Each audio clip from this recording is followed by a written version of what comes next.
क्या आप लोग एडवोकेट और लॉयर में फर्क जानते हैं? क्या मेरे जैसे आप भी यही समझते थे कि एडवोकेट और लॉयर में कोई फर्क नहीं होता? ऐसा नहीं है। एडवोकेट और लॉयर में फर्क होता है। लॉयर वो होता है जिसके पास लॉ की डिग्री हो या फिर वो लॉ की पढ़ाई कर रहा हो। वो आपको कानूनी सलाह तो दे सकता है लेकिन आपके लिए केस नहीं लड़ सकता। लेकिन अगर कोई lawyer bar council of India की एग्जाम पास करके वहां पे रजिस्टर हो जाता है तो उसके बाद वो आपका केस लड़ सकता है, क्योंकि उसके बाद वो एडवोकेट बन जाता है। ये डिफरेंस होता है एडवोकेट और लॉयर के बीच में। क्या आपको इसके पहले तक इफेक्ट पता था? और अगर नहीं पता था तो चैट सेक्शन में लिखना मत भूलिएगा।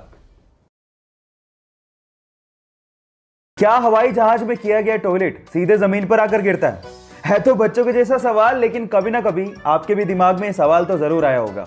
कई बुद्धिजीवियों का तो यह भी कहना होगा कि वो टॉयलेट अर्थ के एनवायरनमेंट में आते आते अपने आप ही खत्म हो जाता है। लेकिन थांबा, ऐसा कुछ नहीं होता, क्योंकि हर एक हवाई जहाज के पास खुद का 2 गैलन का एक टैंक होता है जिसमें उस टॉयलेट को इकट्ठा किया जाता है। और जैसे ही हवाई जहाज लैंड करता है उसके बाद उस टैंक को खाली कर लिया जाता है। अब अगर अगली बार आपके सिर पे कभी पानी का टपका गिरे तो आप ये समझ लेना कि वो कम से कम हवाई जहाज से तो नहीं गिरा। क्या इसके पहले तक के इफेक्ट आप जानते थे? और अगर नहीं जानते थे तो चैट सेक्शन में लिखना मत भूलिएगा। इस पूरी दुनिया में एक ऐसा समंदर है जहां पर अगर आपको तैरना ना भी आता हो तो भी आप कभी डूबोगे नहीं।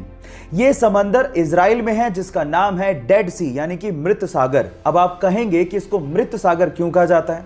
क्योंकि नॉर्मल समंदर के पानी की तुलना में इसमें 8 गुना ज्यादा नमक की मात्रा पाई जाती है, जिसकी वजह से कोई भी समुद्री जीव जंतु या फिर वनस्पति इसमें पनप ही नहीं सकती।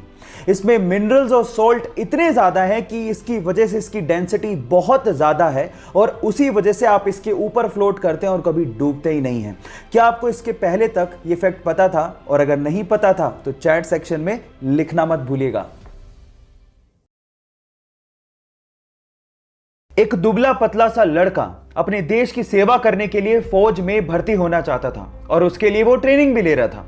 इतने में ही वहां पर आए एक फौज के जनरल ने उसे देखकर उसके सिलेक्टर को कहा कि तुमने इसको सेलेक्ट क्यों किया है, ये फौज में भर्ती होने लायक नहीं है।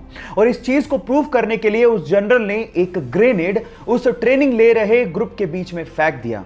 लेकिन मजे की बात यह हुई कि जहां पर उस ग्रेनेड को देखने के बाद सारे लड़के दूर भाग गए, वहीं वो दुबला पतला लड़का उस ग्रेनेड के ऊपर कूद गया और सब लोगों को दूर हटने को कहने लगा।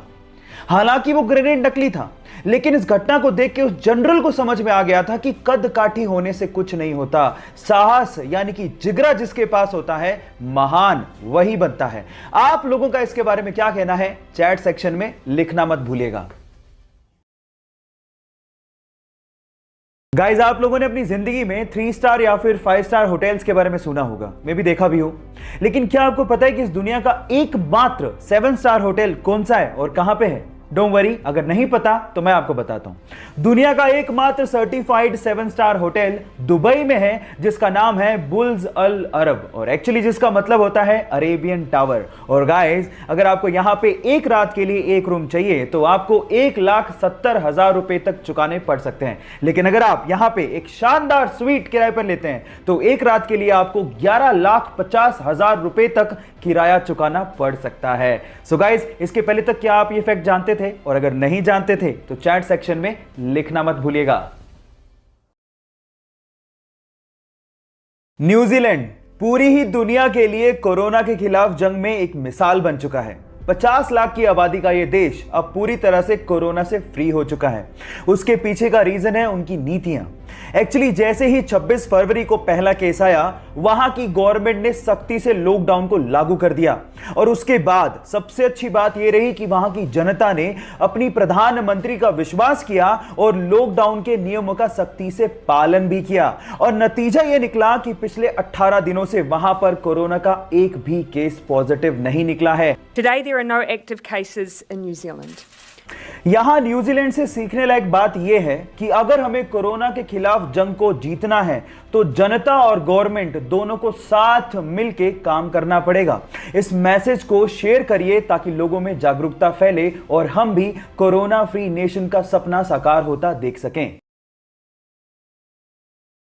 आईपीएल पहली बार उस समय चर्चा में आ गया था जब हरभजन सिंह ने एक मैच के दौरान श्रीशांत को थप्पड़ जड़ दिया था। एक्चुअली हुआ कुछ यूं कि मुंबई इंडियंस किंग्स 11 पंजाब के खिलाफ मैच हार गई, तो उस टाइम पे किंग्स 11 पंजाब के गेंदबाज श्रीशांत ने हरभजन सिंह, जो कि मुंबई इंडियंस के कैप्टन थे, उन्हें कहा हार्ड लक। तो इस बात पे आपा खोते हुए हरभजन सिंह ने श्रीशांत को थप्पड़ जड़ दिया और इसी वजह से आईपीएल के पूरे सीजन के लिए हरभजन सिंह को बैन कर दिया गया और बीसीसीआई ने 5 वनडे मैचों के लिए भी हरभजन सिंह को बैन कर दिया। गाइस, हर खेल के बाद हार और जीत तो चलती रहती है, लेकिन हार के बाद आपा खोना अच्छी बात नहीं है। आपको इसके बारे में क्या लगता है, चैट सेक्शन में लिखना मत भूलिएगा। गाइस, मान लो आप किसी वजह से अपनी कार में फंस जाओ और आपके सेंटर लॉकिंग सिस्टम की वजह से सारे कार के दरवाजे ऑटोमेटिकली लॉक हो जाएं और वो खुल नहीं रहे हो, तो उस सिचुएशन में आप लोग कार से बाहर कैसे निकलोगे? डोंट वरी, इसका भी एक हैक है, मैं आपको बताता हूं। उसके लिए आपको अपनी सीट के पीछे लगे डिटैचेबल हेडरेस्ट को पहले निकालना है और उसके बाद उसकी एक टांग को किसी एक विंडो के कॉर्नर पे लगाना है इस तरह से, और उसके बाद उसको धक्का देना है, जिसके बाद वो जो विंडो है वो क्रैक हो जाएगा और उसके बाद आप उससे बाहर निकल सकते हो। मजे की बात यह है कि सबसे आसान तरीके से, सबसे इजीली टूटने वाला कांच आपके बैक साइड में लगा होता है, तो उसको तोड़ना और भी ज्यादा आसान होता है। क्या इसके पहले तक इफेक्ट आपको पता था? और अगर नहीं पता था तो चैट सेक्शन में लिखना मत भूलिएगा।